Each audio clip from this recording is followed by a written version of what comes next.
क्या आपको लगता है कि इस देश की मीडिया जनता को सच दिखाने के लिए दिन रात एक कर रही है? क्या आपको लगता है कि गोदी मीडिया के एंकर इतिहास की सही किताबें पढ़कर आए हैं?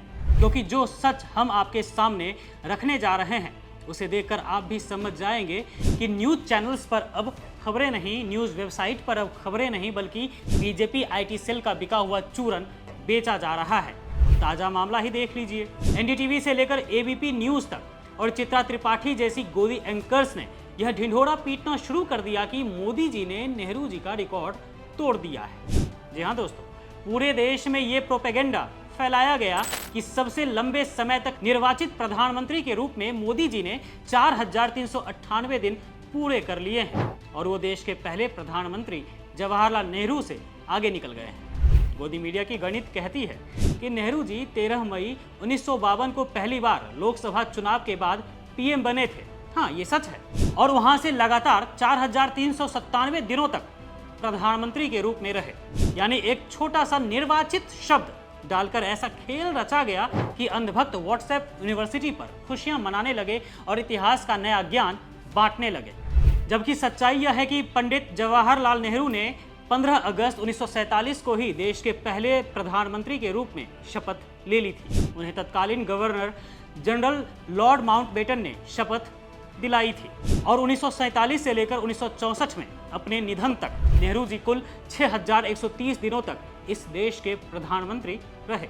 यानी मोदी जी को नेहरू जी का असली रिकॉर्ड तोड़ने में अभी कई साल लग जाएंगे। और रिकॉर्ड की ही बात है तो साहिब से आगे तो अभी इंदिरा गांधी हैं, जो कुल मिलाकर 5835 दिनों तक भारत की प्रधानमंत्री रही।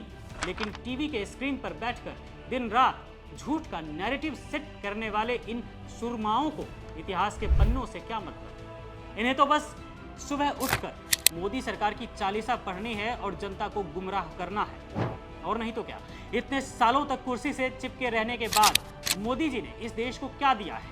चलिए ना एक तुलना कर ही लेते हैं। एक तरफ जहां नेहरू जी ने अपने कार्यकाल में देश को IIT, AIIMS, ISRO, IIM, DRDO जैसे विश्व स्तरीय संस्थान दिए, जिन्होंने भारत को आधुनिक दुनिया में खड़ा किया, वहीं दूसरी तरफ मोदी जी ने 12 साल के शासन में देश को क्या दिया?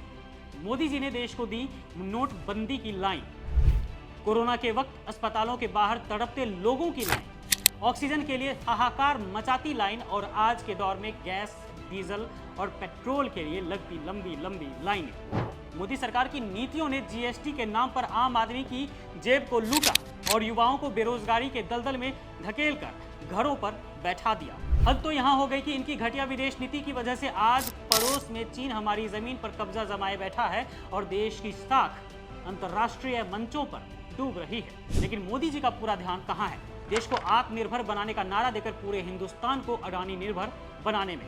देश का पोर्ट, एयरपोर्ट, बिजली, सीमेंट, डेटा सेंटर सब कुछ एक ही दोस्त की झोली में डाल दिया गया है। यानी जनता महंगाई और मंदी के संकट से जूझती रहे, नौजवान नौकरियों के लिए भटकते रहें, लेकिन मोदी सरकार का पूरा तंत्र सिर्फ अपने खास दोस्त अडानी की बैलेंस शीट चमकाने और उसे टू बिग टू फेल बनाने में जुटा रहेगा।